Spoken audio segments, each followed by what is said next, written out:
All right, good evening, everybody, and wherever you're joining, thank you for joining this conversation this afternoon, or this evening, or this morning, depending on where you are. This is Future Now Conversations with Daniel Sonwu, and today we'll be discussing the global emerging shift, the need for Africa to rightly be strategically positioned.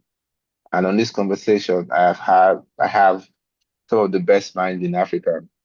I have Lynette Pegna. I have with me Margaret Uwolu. I also have Stephen Osemeke. We will be delving into the issues plaguing the continent, how we can profile solution, and the very key steps we need to urgently take. The world, as we know, has changed. It is no longer ideal partnerships or ideal relationships. What we're dealing with now is clearly, transactional relationships. We are seeing power play, and every country now knows that they need to, be strategic in their collaboration. So that leads me to Stephen Oseveke. Good evening to you, and thank you for joining in tonight. Good evening, Daniel. It's a pleasure to be here with you. All right. So, Stephen, you've observed, the global dynamics, and I mean, from both African and European vantage points. Can you, map out what the old order looked like for us in Africa and for the world, and what fundamental shift would you say is defining this emerging order? All right. Okay. All right. I'm going to give like an overview. Okay. First of all, I would love to introduce myself. Like Daniel said, my name is Stephen Osemeka. I am currently based in Poland. I have a bachelor's degree in pharmacology and a master's in nutritional sciences. And I'm passionate about geopolitics and following world affairs, getting to understand what is happening and trying to put the new pieces together. So regarding the old order, like you said, um, it depends on how far you want to go in history. All right. So in recent time, when people mention the old order, people make reference to uh, the world after the World War II. That's 1945, 1944. That's when Pax Americana was very, very much in vogue, when America has been the unipolar power governing the world. So, and that old order was made with you would say there were people that actually benefited from it, and there were also people that did not benefit from it. So I will start from saying like in 1944, when the Bretton Woods system was put in place, the Bretton Woods system is a system where, you know, how the financial governing body of the world operates basically.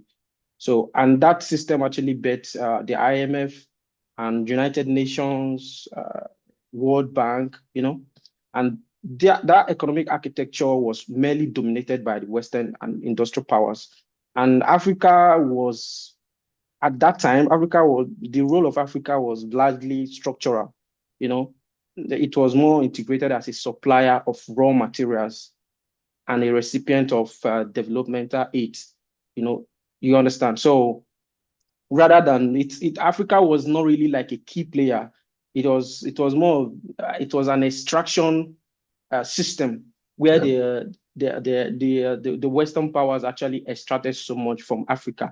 But the only benefit Africa got from that whole system was the fact that Africa got some aid, But even while getting aid, we also had um, some things that actually kept Africa where it is, which is some of the things that encroached on the sovereignty of Africa, like the All right. structural adjustment programs by IMF and the likes. So sorry, I'll just have to, but now that you mentioned the 1945 Bretton Woods system that was created for Africa, what Yeah. would you say the institutions like the IMF, the World Bank, the UN Security Council, and what would you say? How would you say that this structured Africa's participation in global affairs? I know you mentioned primarily as resource provider and aid recipient. Do you think that any of these institutions had more in mind for Africa? To be honest with you, after reading and seeing what has happened for the past 80 years, I would say these institutions were merely an outstretch of the Western economies, especially United States of America, because the only benefit I would say Africa benefited from the whole institution was, first of all, the aid, then bringing Africa into the global economy, you know, because having institutions like the World Bank, which was originally created to help in the reconstruction of Europe after the Second World War, which then stretched to giving aid to other developing countries. I believe the major thing Africa benefited was the aid and then inclusion of Africa in world trade, and then giving Africa a little bit of veto powers in making some of the policies, not necessarily having a huge influence, to be honest with you. Even now, you mentioned United Nations. Africa has no seat as the United Nations Security Council. Africa has a population Mm. of about 1.5 billion people. So currently in 2026, is that not that is quite alarming that a region that has a population of 1.5 billion people does not have representation when policies are being made that actually affect them. So you could also say the same thing about World Bank and the IMF. So largely, these bodies have not really fulfilled the actual mandate as regards to Africans. That's how I would Uh, say it. well, let's backtrack a bit. You know, we're talking about the emerging world order, Yeah. and it would be nice for us to give a bit of context Okay. about what was the old world order and what exactly is the new world order as well. What are we saying? What's different? What Okay. makes it? Yeah. All right. The old world order, like I said, started in 1945.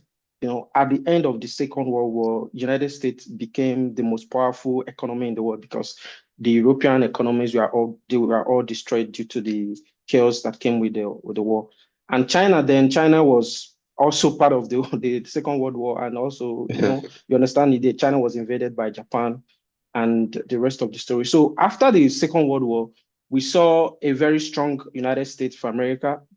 Proud to then, the British held the world power, But after the Second World War, United States came on board and they created this coalition of countries that were able to form these bodies: United Nations, the IMF, World Bank, and these from there, from that coalition formed what we know as the world order that have existed from 1945 up till now. Now we are beginning to see some shakes, and we are beginning to see that we are moving towards multipolarity. Like multipolarity in the sense that we are having more than one power being almost at equal economic might. When you look at China, the rate at which China has grown economically, militarily, and every other thing, you will see that United States and China are currently almost at loggerheads. You could make reference to the recent trade war that we have. I think we are still in it between the United States and China. You could see those things playing out, the dynamics of those trade war, because there are different types of war. We have the normal kinetic military war, then we have trade wars. We've had trade war, and you see the outcome of that war. China didn't really surrender as many people would think, but that means that we are having a world where there are multiple powers. You could also put in BRICS there, which is the BRICS, which is Brazil, Russia, India, China. If you look at the economic constituent of these countries, these countries have a very powerful country. Because they are more powerful than the G7 economically. because these countries are countries that have raw materials. These countries are developing economies. They have huge population.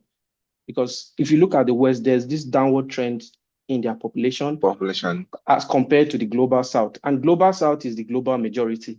So if you look at the trend of the economic growth from these countries that are in BRICS, China, Russia, India, Brazil, you will see that these countries in the last 10 years or 20 years, you could look at it, they've had more than 5% Mm. GDP growth. You look at China, even when China has 5% GDP growth, it is seen as bad economy. Last year, China's GDP growth was 5. They beat 5% mark, and everybody was shouting that China has a bad economy. The economy is bad. India, the same thing. But compare that to the West. The whole of Europe, the GDP growth of last year was less than 2%. If you go to America, America had 3%. So when you look at it, you understand that, and the debt burden of most of the Western countries are so bad.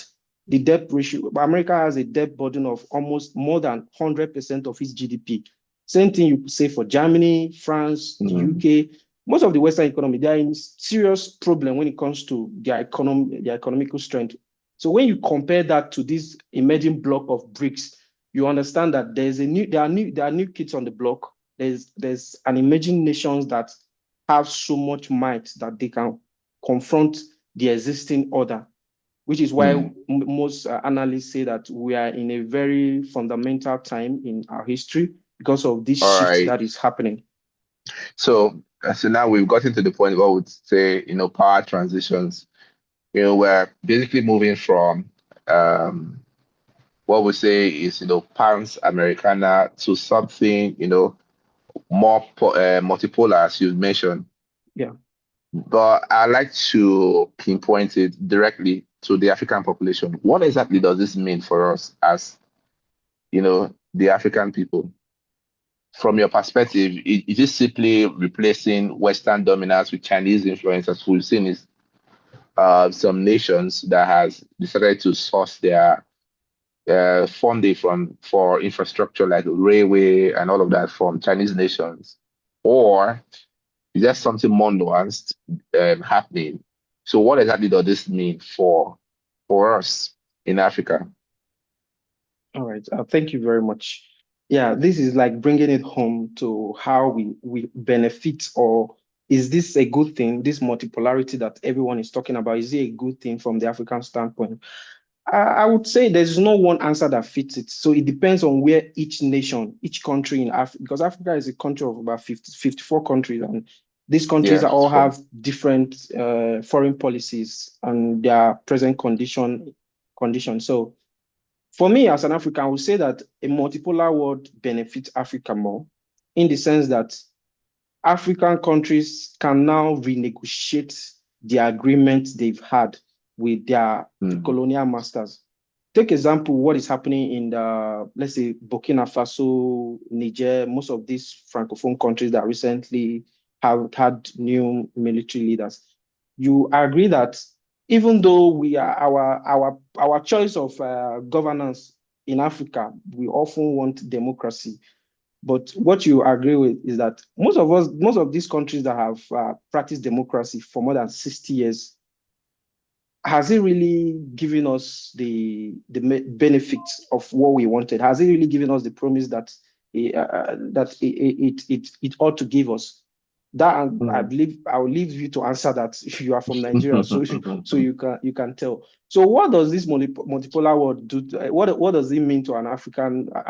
It means that Nigeria can actually renegotiate its trade deals with Mm, the UK or with America or with any other country, yeah. and put its own interests first, because there's another power who can actually give them a better offer.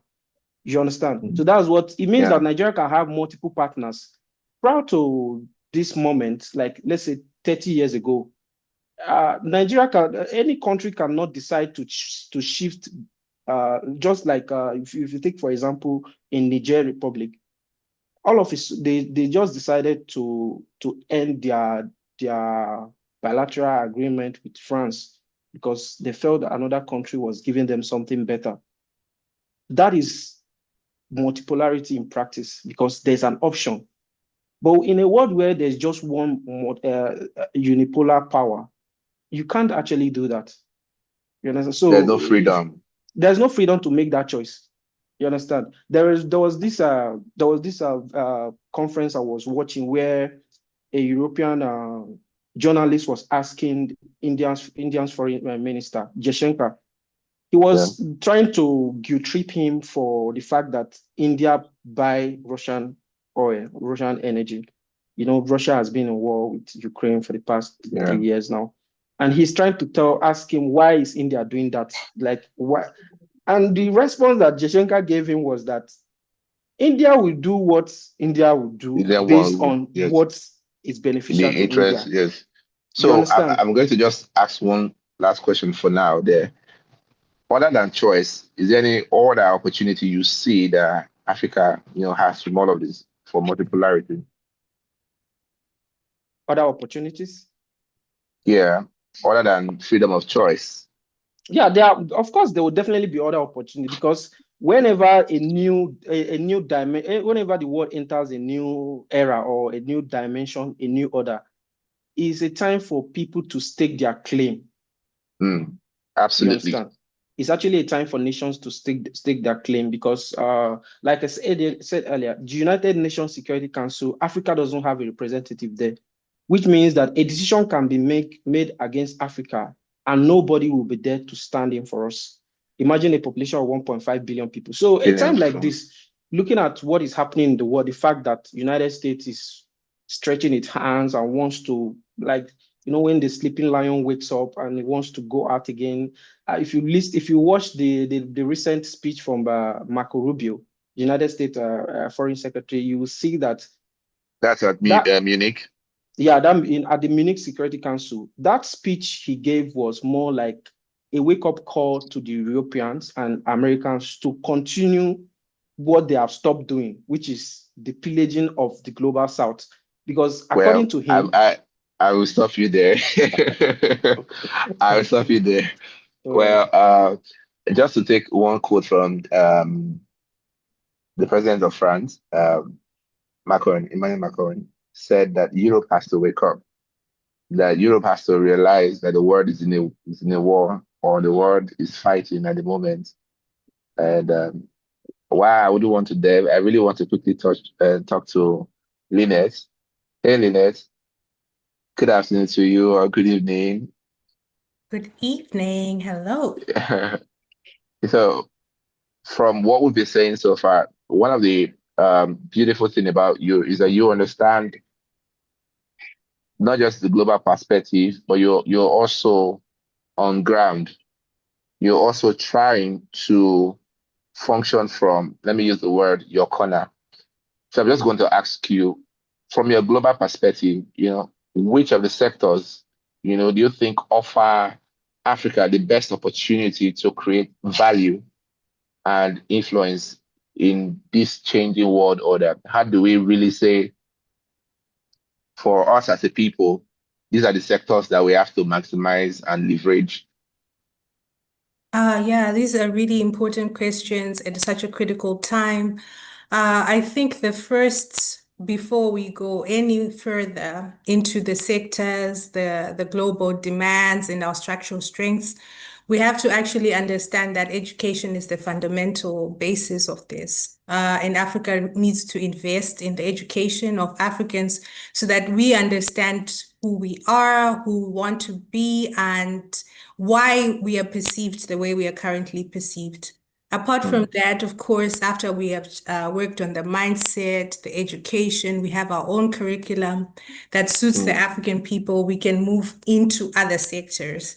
But without the education and the shift in the mindset, opportunities will be lost and we won't really have the possibility to create value and influence. As you mentioned, I'm someone who's working on the ground, doing a lot of projects in Africa and in Europe and in the US. And in these projects, I work directly with the people for grassroots impact. And the first thing always is the mindset, the education, and the framing of this. As I work with different teams like African people, American people, people from different continents, you can see that the energy and the creativity and the energy of the Africans and the passion is really there. But the first is to understand where to direct our energy. So in terms of the industries, I would say, of course, green energy and climate adaptation, because we have experienced firsthand climate change. So a lot of African countries, particularly in West, southern part of Africa and the eastern part have already started to use solar panels more than any other continent, more than we see here in Europe, right? So Yeah. we're talking about wind, we're talking about green hydrogen and Yeah. creating value chains. As I work with different business leaders and entrepreneurs from Africa as a venture capitalist, when I Mm. always look at their pitches, I always see that their solutions are actually directed at solving an existing problem for people, Yeah. whether it is about Yeah. electricity, whether it is about the basic needs. Whereas when I receive a pitch deck from, say, a European company or an American company, it's not so much at that level. So we could actually leverage this, that we have the understanding of the needs and we can create our own solutions. We could also focus on agri-tech and regenerative agriculture. Most countries in Africa are actually 80% dependent on agriculture. And countries like Zimbabwe used to be the where I'm originally from, the breadbasket of Southern Africa. With food security, we can farm tobacco, we can farm cotton, and we can export that value, of course, after processing these products and not only selling the raw materials, because the value is in the value chain. And Yeah. I think this has been discussed globally at several intersections and several policies. We know that we have agriculture in Africa. We have in most countries really great weather and we can grow seeds throughout the year. And I always like to bring it down to the people, like when I live in Zimbabwe, I can grow stuff for 12 months all throughout the year. But when I live in Austria, I have seasons where I cannot grow anything at all. So this is a strength that Africa should actually realize and focus on, which is agri-tech and regenerative farming. Then, of course, we have the creative industries and culture, because the creative industry, it is no question. Goes without saying that we are leaders in creativity, but I think it is now to understand that this is a soft power in geopolitical power. When you can control the Certainly. creative industry and the culture, when you can communicate through media, you can control things. I will take it back down again so that anyone who is Yeah. listening to this and say, oh, what is geopolitics? I never learned this. I don't understand this. You can remember during COVID, there was a song called Jerusalem. In South Africa that went global, and that Yeah. could be how the creative industry and cultures can communicate with all continents abroad about our powers as Africans, our ambitions, and position us strategically, not to just only sing about love, which is a great topic. Love is a great topic, but we can also emphasize on other things. Then, of course, we have critical minerals, right? But in this sense, it's not just only about extraction, but actually about processing the Yeah. minerals. When I speak also to people that want to come and invest in Africa, they always ask me, like, where can we find the gold? Where can we find the diamonds? And they have this assumption that they're going to find it cheap and just extract and then come here back to Europe or go to the US and triple whatever they got from us. This is the assumption. When they come to You Africa, know, yes. that leads me to my next question because you bridged two words actually. You're deeply African. You're deeply African, and you also have a lot of experience working outside the continent. I mean, three continents actually. So you're passionate about green energy. You are passionate about, our narratives and all of that. So if we talk about green energy, which you've touched, we have cobalt, we have lithium, we have copper and rare earths, which, is really important in today's.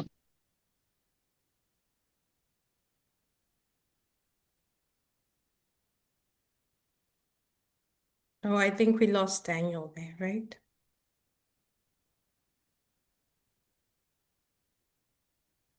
Uh, Maybe I could continue to speak a little bit on this until he's reconnected.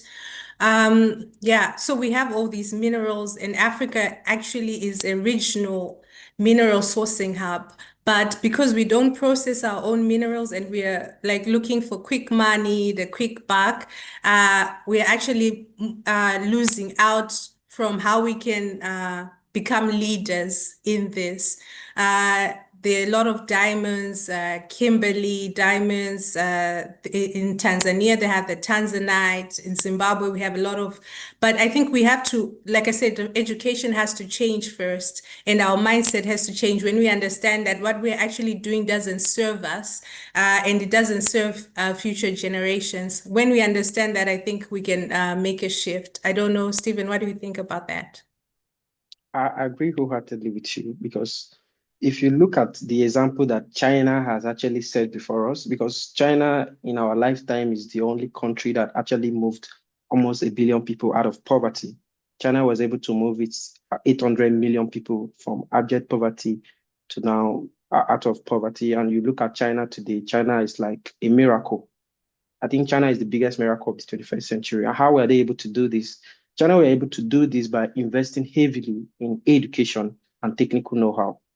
Understand? You look at China today, China is the world factory, is the world industrial factory today. You talked about green energy, you know, and Africa is benefiting from that all because of China, because China has so much of this wind, electric EVs, and the likes. And they were able to get there because they actually invested heavily in education of their people. You go back home today in Africa, and one of the things that you can just notice from just your interaction is the mindset. You know, for people to be changed, the mindset had to be changed. So that's why even before we started my conversation with you, I was talking about investing in our education, the curriculum, people knowing themselves, their identity. Because if we continue to live the way we are living now, it's like we are going to forget who we actually are, the values that we have, because it's the strangers that will come into our land and they will take the goods that we have in our land. As what has been happening basically in Africa, like Africa is like an extraction field. They come, they extract, and they take, and which is something that I believe our generation should actually stop. We should go Okay. into. So if I'm going to just continue and ask, Leonard, so what's the solution to ensuring that, the green transition does not become the new scramble for Africa? Oh, yeah, that's a really great question. I think, as we discussed before, or as Stephen pointed out, it's about contract renegotiation tied to local industrialization. It's about collective bargaining platforms where we actually also have control of these continental blocks. And it's also re-educating the leaders of Africa because I always read this quote that says, "We need new leaders in Africa."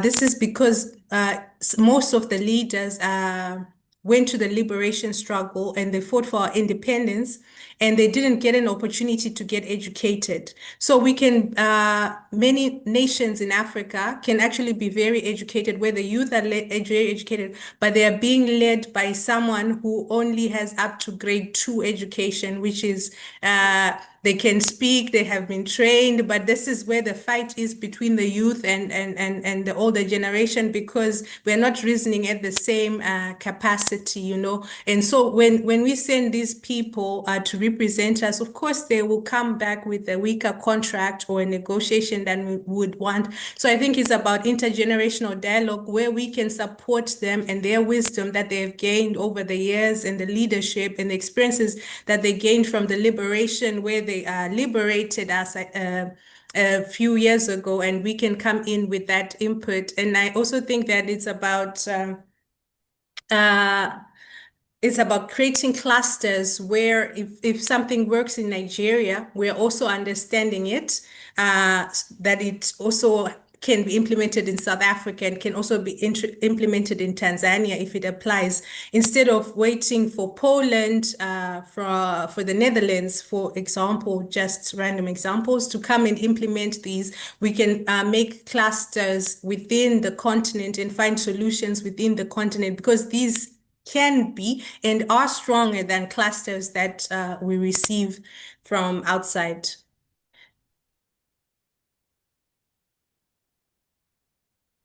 I think that's really a great one.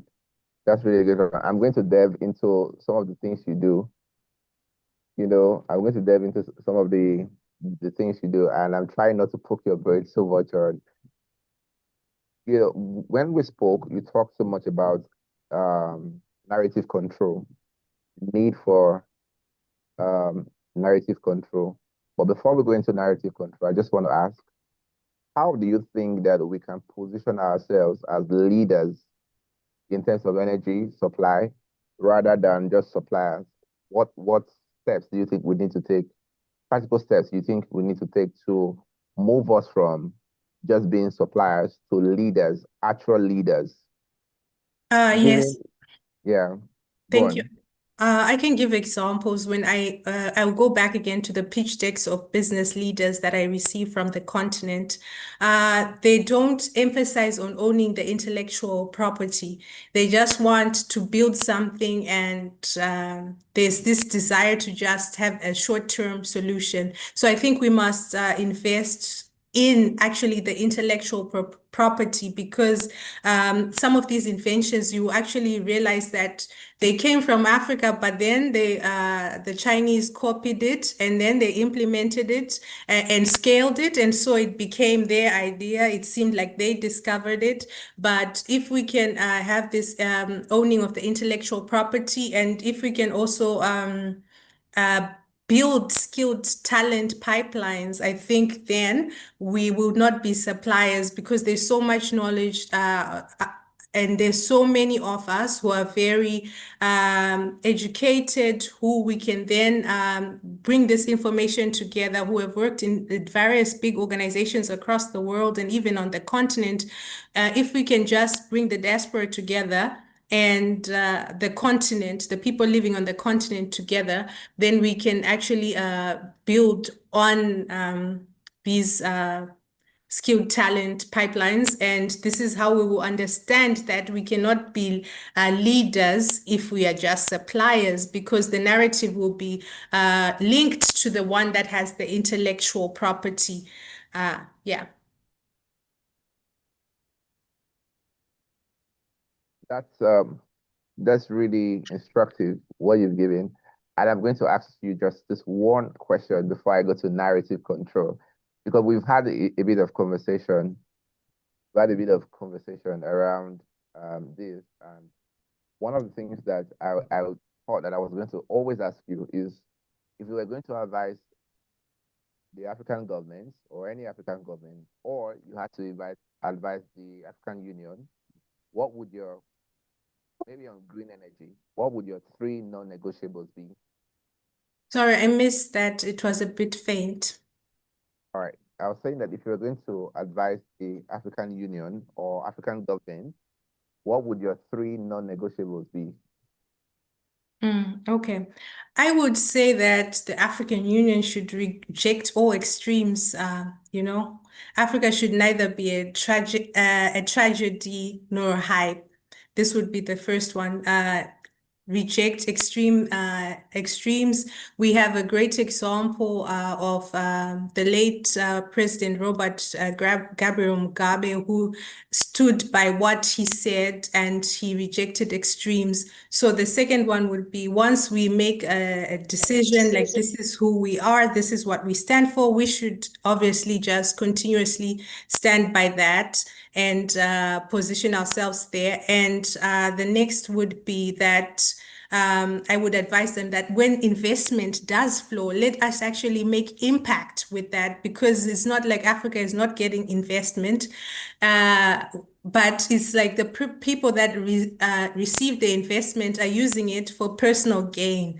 Think about the trajectory of Africa, of the country, of the people that you lead in the next 50 years. Do not put 75% of the investment into your pocket and then leave very less for development. Let's always think about the bigger picture. I know it's very difficult for every individual, even countries where people look up to them. They had always also a period of hoarding and taking all this, but this would be my third one. This is a non-negotiable for us, especially as we try to race and catch up with the other continents and try and reframe the narrative. We cannot be plundering. We need to invest and have impact and show results, because this is one of the reasons why we do not have respect from other continents. We have no results. And when you have no results, no one can respect you. I remember a little bit earlier, Margaret spoke about being top in her class, and we all probably in this conversation, we're top in our class, we're bright students, and I know a lot of students in Africa were top in their class. Why were we asked to be top in their class? Because the result was what earned you respect. The reason why Africa is not respected is it is the bottom of the class. And if our leaders can understand that if we want respect, if the AU wants respect, we have to become top of the class. Look at what Dubai is doing. Look at what China did. You have to find somewhere where you specialize and be top, be the best in that area, undeniably the best. Thank you so much. Um, you've talked about narrative control. Currently, Africa's story is often told through three lenses, generally. I mean, hopeless continents, and then the one that is my least favorite, African rising hype, the next generation, the next big thing, and then the new Cold War battleground. I'm going to ask you before I go to Margaret, how should Africa tell its own story, and who should be telling it? Yes, absolutely. That's really important. I think African entrepreneurs can play a role in this as storytellers because they have the results. The successful entrepreneurs who have made it while living on the continent or that have created businesses overseas, they have the voice, they have the platform. Instead of buying slay queens cars, and they can be responsible for the narrative and explaining the narrative, like they can be the champions of the storytelling, and not just waiting on the government to share the story. And of course, creatives, as we mentioned before, they have the access to the media. They can create. They can tell the story, and people like to listen to stories, of course. And researchers, let there be more research and policy around African stories, African success, so that we can institutionalize our hustle, because our hustle is more than hustle. It is actually structure, it is strategy, but because it is not put into policy architects, then people just think that we are playing around. But if this can be clear, the researchers come together with the policy architects and define this, then we can tell the stories. Then finally, also, I think the diaspora really has a big role to play in this.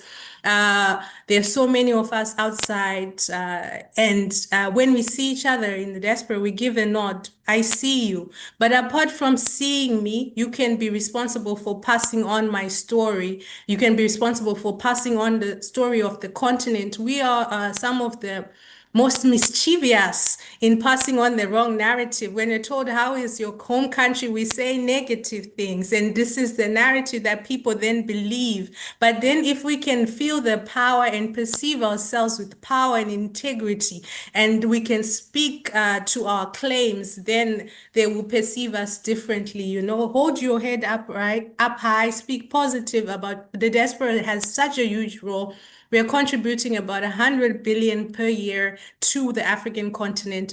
We don't just need to send remittance where we are known at Western Union and World Remit. We need to be known for the shifting the narrative. And as all of us in the diaspora, we are ambassadors of each of our countries. We are ambassadors of our continent. I told someone before, they said, why do you work so much in Africa? And I said, because when people see me, they see Africa. So already I am, without even trying, I'm already a voice. How I, as an individual, how can I contribute? I'm not a policymaker, but how I'm perceived and how the other person can create a ripple effect, and we can change the narrative in these beats. I know that the culture in terms of music and dance has been shaped by creatives, and all of us who have jumped onto the shaku shaku and whatnot. We can also jump into that. You go to TikTok right now, you will see a TikTok live where the conversation is about love. You will see 1,000 Africans there. You come to a TikTok where there's geopolitics and things that can actually change the narrative, and there's two people. So who is the storyteller? We are allowing the world to perceive us the way that it does, and unless we realize it, I'm sorry, we will be victims forever. So thank you so much. And now to Margaret. Margaret, thank you for standing by. Um, you champion Africa by Africans, and I'd say for Africans, and from one of the best cities in the world, Abuja. You know, I'm going to ask you, what does African agency actually look like in practice? Beyond the rhetoric, what are the concrete African-led solutions, already working that the world isn't paying attention to? Okay, so thank you so much, Daniel. And it has been amazing listening to Stephen and Lynette. So I'll like to start from the basic. All of us can speak. And if you just do a quick one, you can go on TikTok and just type Africa. The images that will come up, the conversations that will come up, the pictures, even on Google, just Google it. And you'd see that it's narrative. That's the primary driver. African-led solutions. Before we talk about the green economy, yes, which is very important. Our education, it is super important. But it matters the kind of story we're telling about ourselves. If I meet you, for instance, I didn't have to read through the bio. If I missed reading the bio about Stephen, when he came on board, he introduced himself. And from that, you could get to perceive his person, know where his passions lie, know where his intentions are. I feel one of the things that we have not really harnessed is the power of telling our stories, and telling our stories correctly from a standpoint of history, where we understand where we are coming from. So before we dive into African-led solutions, which I really want us to go into, it's first understanding what our story is. What are we telling about ourselves? What conversation? I just few contents, and we don't understand the power of this until we look back. The Economist did their cover photo in the 2000s, and they labeled Africa the hopeless continent. And before you know, businesses, funds, everything just went on a decline. That's how powerful narratives are. And the following year, they named it the rising continent. And businesses started trooping in. So it matters the stories that we're telling about ourselves. It matters the story that we're telling about our continent. It matters the story that we are. And part of telling the story is actually also debunking the wrong ones. told by Western eyes, and told from Western lens, and it is our collective. So this is not just a work left to the government alone, even us as individuals, and it's seen from our interests. Like Lynette properly said, now, if you're having a conversation about geopolitics, I'm assuring you the average African youth currently will not sit to understand. They don't even understand what happened in 1884 at the Berlin Conference. They don't. They don't even know what happened, how Africa had their borders. They don't understand. They don't understand why the transport system is fixed in such an extractive way that it is easier to transport raw materials to Europe, process and bring back, than to transport it to the neighboring African country. So before we African-led solutions, which I am a pro for, I think the first solution is to fix how we are perceived globally. Thank you. Interesting thing. Thank you so much.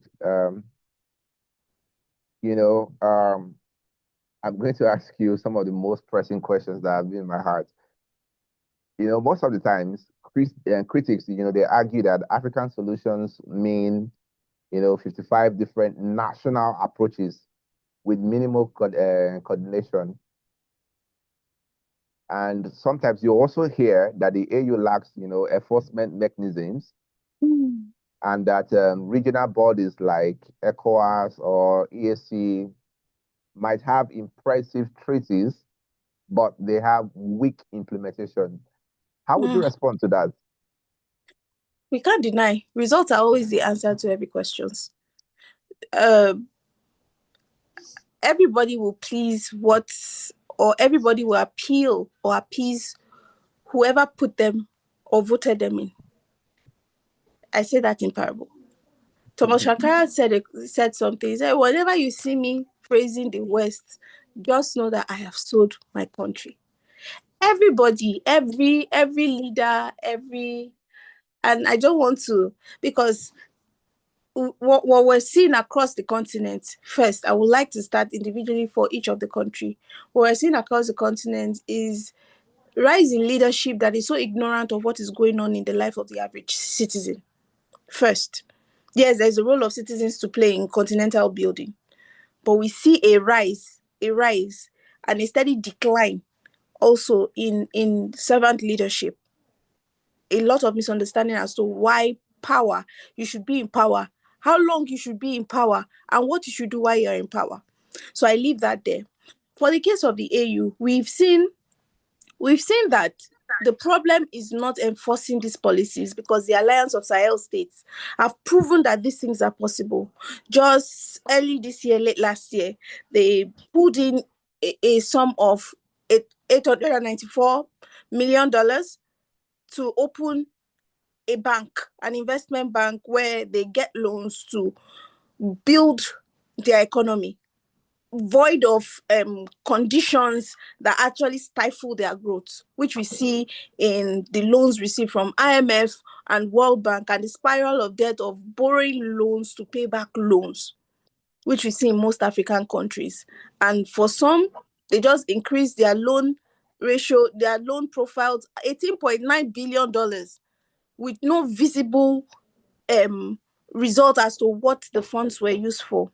I don't want to be the bearer of bad news, but Alliance of Sahel States has proven that it is possible for us to collaborate with each other to make it work. It is possible for us to have a transport system. It is possible for us to have one currency. It is possible for us to collaborate with each other. So it's now a case of each individual leaders, because we have the AFTA that is supposed to boost trade and investment between African countries, that has not been effected, not because the policy has not been set, but because some African leaders are refusing to effect it. So you Great. see, don't. No. It's not a case of an impossibility issue. All right. So we have African countries that their individual policy framework is more important than the continental growth. For instance, if you're taking a trip to Nairobi from Abuja, there is no direct flight to Nairobi from Abuja. The cost of travel from the cost of travel from Abuja to Nairobi, let's say plus or minus, let's just say 1.1 million. The average African citizen cannot afford that. Do you know the cost of traveling from London to Rome? 30 pounds. 30 pounds. You can 30 imagine. pounds. 30 pounds for a round trip. 30 pounds. And that So, is, you're crossing the sea. But if I want to go from Abuja, I have to touch down in Doha. Then I have to with a long layover flight. Then if it's not up to 8 hours, I have to sit at the airport because I won't be granted visiting visa to even see what's going so on around there. I'm just quickly going to ask, what needs to change institutionally then for the African collective actions, to match our collective rhetoric? What needs to change? So that's where the place of people power comes into play. Because recently we see. So sometimes I feel we put too much on the government that sometimes we assume that they know what they should do. Sometimes we assume that they know what we should do. We see what happened in Kenya when with the tax laws that were supposed to be put in place, and all the citizens twice in two occasions, first with that, next with the memorandum of understanding that there was supposed to be signed, the health bill that was supposed to be signed with America to give America access to their database for 20 to 25 years. The citizens are aware of what is going on. The citizens are aware and informed of what is going on. And they rose up. Yes, there were casualties, which it is painful to see. But they got the results. The tax bill was not put in place. The memorandum of understanding was not signed. But it was signed in 9 other African countries. 9. So this is the place where people power, and we cannot have people power without people understanding the need for them to get involved with geopolitics, to get involved in knowing what is going on in their country. I mean, if we are going to have an election, it is only proper for me to understand who the candidate is, not just what they can give to me before Yeah. the elections. Do you understand? So sometimes we Yeah. blame the government too much and absolve ourselves of the responsibility that we are the ones that elect the worst to lead us as well. Thank you. That's really good. We're almost coming to a close, so I am going to begin to ask, questions across board. Maybe I should go back to Steven. Steven, I'm sure you have a lot to say.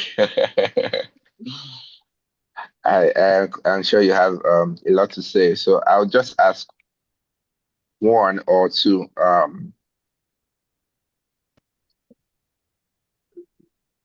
And this might be because of I'm going to say, if we zoom into the next, decade, what global trends do you think African policymakers and entrepreneurs should watch closely? What do you think they should watch closely? All right. Thank you very much. First of all, I want to thank my co-panelists, Margaret and Lynette. You have said so much, and some of the things you said are literally like some of the burdens that have weighed me down recently. All right. Over the next decade, I think African policy makers should put more eyes on things like global energy transition demand for critical minerals. Like we've seen in recent news about Trump quest to get Greenland and the trade war between the United States and China, and knowing that rare earth minerals are really, really important. I believe African leaders need to come together as a body, because one thing I also want to say is that the idea of African nations having bilateral trade deals, individual trade deals with these superpowers, I don't really think it serves African nations well. I believe if African nations go as a bloc, they will have more bargaining power. Look at the European Union. Even though European Wait, Union has, just give me a moment to interject there. Do you agree, Margaret, going as a block over collective, do you agree? individual. We have Yeah. what they need. We have all they need, not what. We have all they need. And if we can just get to a point of unity, Kwame Nkrumah was was hunted down because he pushed for African unity. The borders were divided because we had African unity. So if that is what they are trying to prevent, imagine what a united Africa can do. Imagine what a united, targeted Africa can achieve. I agree. Lynette, Let do me you agree? Yes, I agree 100%. If we are united, we can be a stronger force than when we are divided, for sure. okay, let me even give you an instance, Daniel. Yeah. Recently, when Trump made the threat against Greenland, do you know what happened? European nations, they came together, and first of all, they sent some military personnel, about 15, just a very little contingent to Greenland. That actually aggravated Trump, and Trump issued a tariff threat against all the nations that sent the military contingent. Do you know what this EU did?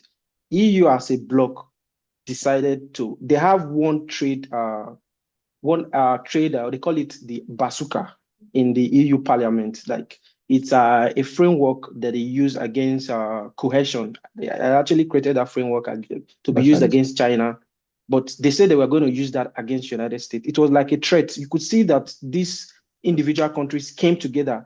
They set their differences apart, came together, and that has resulted in Trump jettisoning his idea of going ahead to invade Greenland. The reason I'm saying this is this. If a country as, let's say, a Cameroon or a Ghana or a Benin Republic goes to United States for a trade deal, you are looking at a David and Goliath scenario here. And this is not biblical because there's no way a David is going to win in this scenario. You understand? Because you are looking at United States having the financial system on their if Trump decides to give a sanction against Ghana, a country like Ghana or Cameroon tomorrow, it's going to affect the citizen. But imagine if it was ECOWAS or African Union going for that agreement.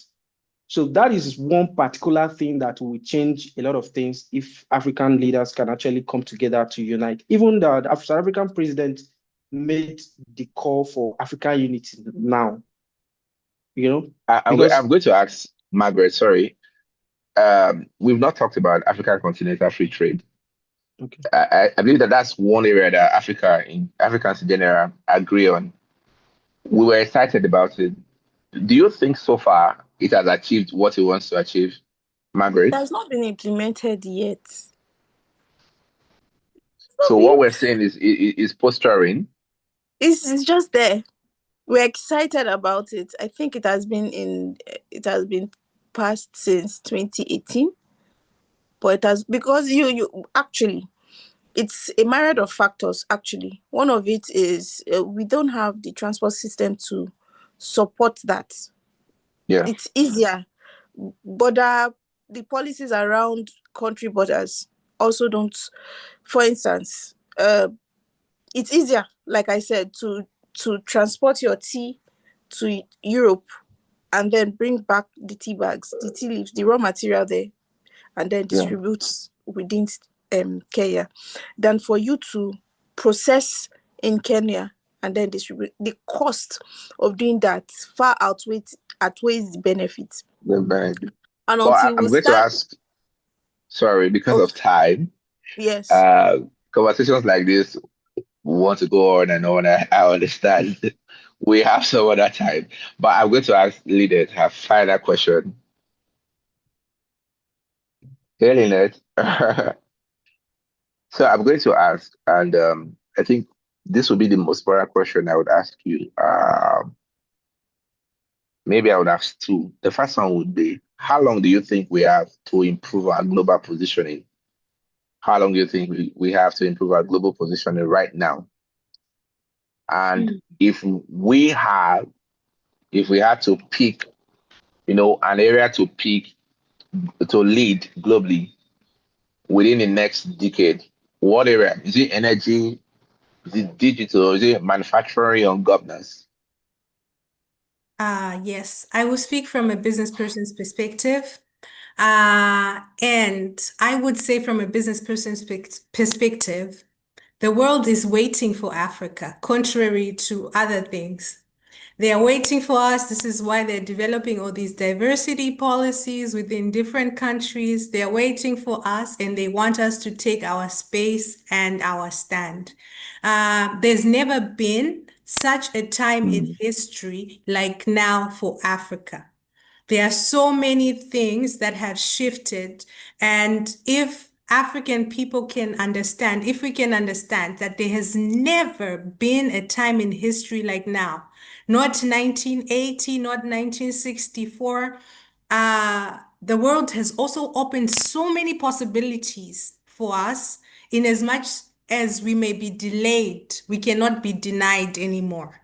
If we have the right ideas, the right strategy, denying is no longer possible in 2026. And so I would say that there's a very narrow window where we have to move very fast, like Usain Bolt, like I show speed, we have about 10 to Yeah. 15 years to move very fast and strategically position ourselves because we don't know how long this will last.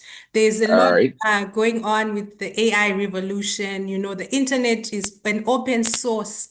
It doesn't really discriminate if you are Googling from Ghana or if you're Googling, of course, if you're Googling from Austria, of course, there are always some things there, but you can still access this portal. So AI revolution, I would say let us position ourselves within climate financing and shape that, because when we start to talk about climate financing, everybody knows that Africa understands the climate positioning. So how can we shape the conversations around climate finance? And I would say the next three steps in the next 5 years would be continental energy around minerals, industrialization, digital sovereignty investment. This means we must invest in cybersecurity, in AI. And I've seen a lot of African countries and a lot of individuals in Africa understanding that this digital sovereignty is a key. And of course, we need a unified reform, towards several structures like African trade. And we should not focus on what we don't have right now. We should focus on what we have and what we can achieve from within ourselves. Because when Themselves. we focus on what we don't have, when we focus on what we lost, it will slow us down. Remember, we have a narrow window and we all need to be Usain Bolt. We all need to be actually, we need to catapult ourselves in one of these directions. All Thank right. So I would ask Margaret the same. Margaret, what do you think? Can you hear me? Yes, I can. So what do you think would be the immediate steps we need to take, you know, within the next 5 years? Three immediate steps we need to take, three of them. Okay. One of it will be to move from survival to sovereignty. Start All right. nationalizing our oils, our minerals, and start to work on our transport system so it's easy to trade across borders, across African countries, so that we can our funds. One of the things that help build wealth is that if you notice in Europe, their funds, the finance always revolves within their economy. So build our transport system to make transport relationship between our countries, between our building our economics quite fluid. It's not so fluid now.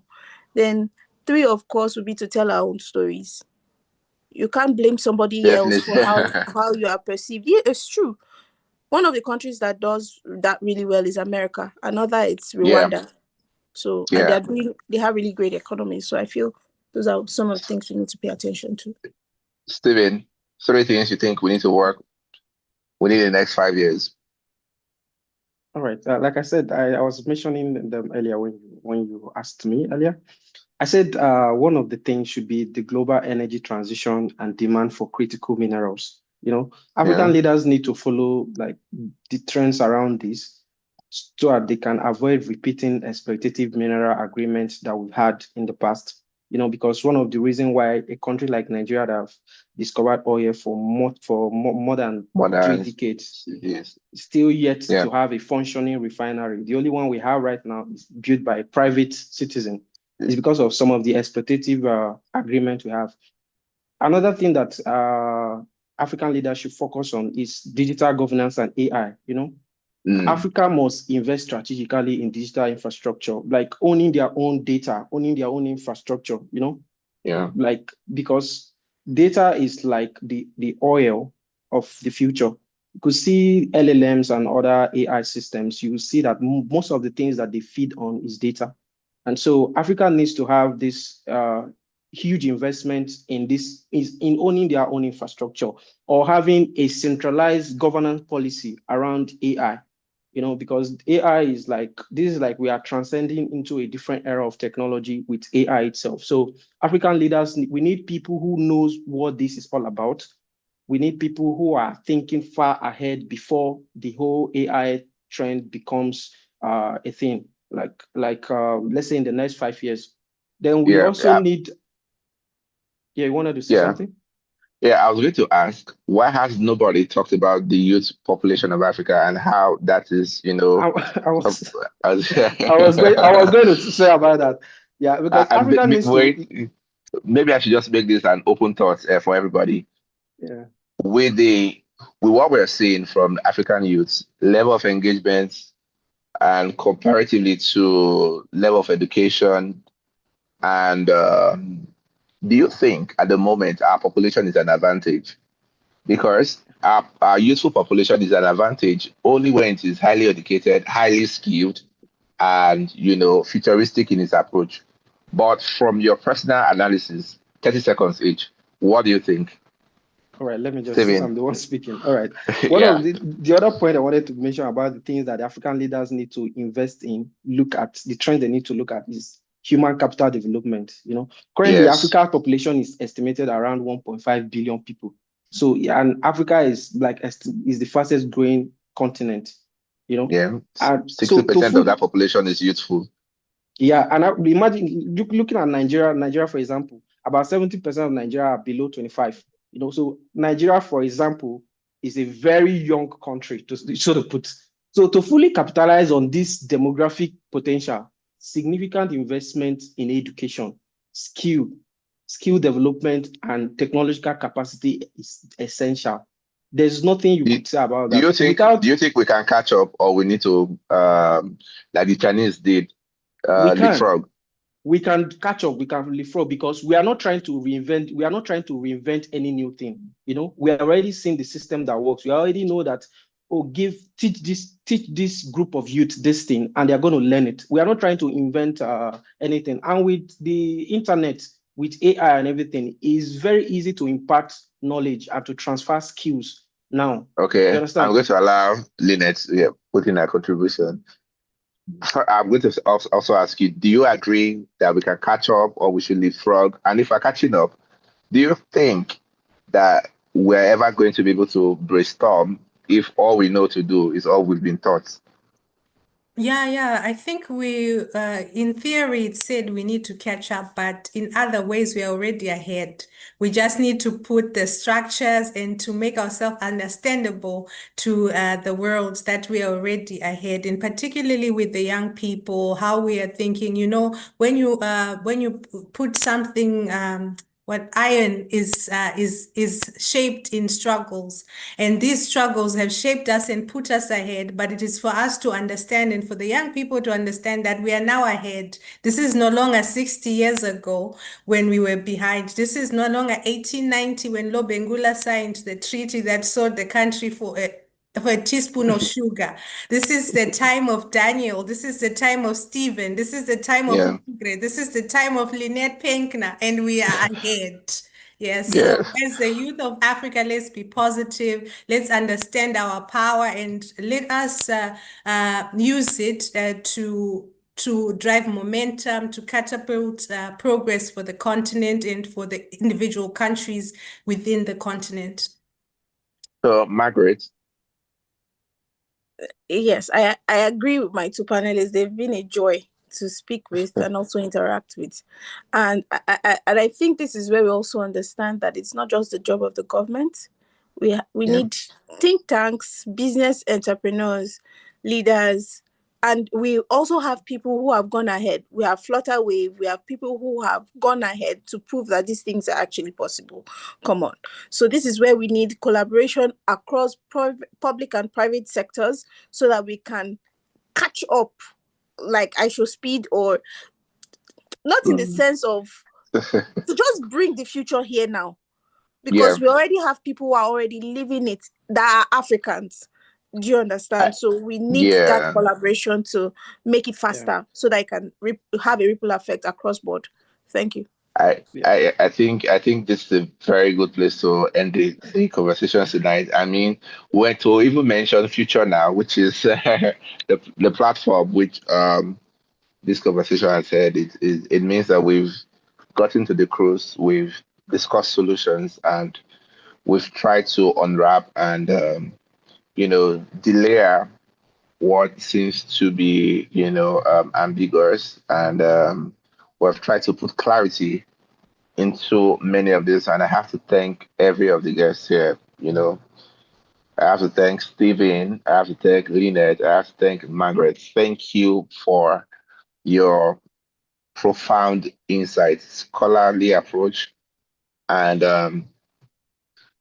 thank you, thank you, thank you, Lynette. You're gonna be in Nigeria soon. I have a very strong, I have a very strong feeling because I have a very strong I look feeling. forward to it, really. For real, do let me know when Yeah. you're around. And please come to Abuja. Don't go to Lagos.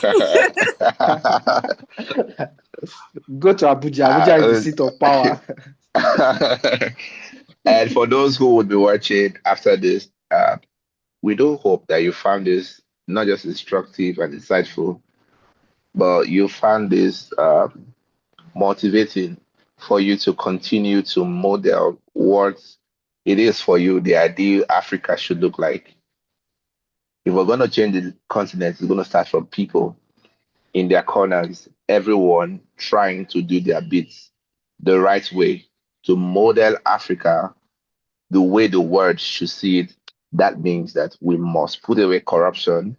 We must put away practices that do not put us, in the best light, and we must also be innovative. With that, I would say good night to everyone, and thank you to those who have connected and to those who have followed across our platforms, and to our amazing panelists and the few others that joined. Thank you for tonight. See you in the next conversation. Good evening, everybody. Bye Good bye. evening. Thank you so much. Bye bye. Thank you.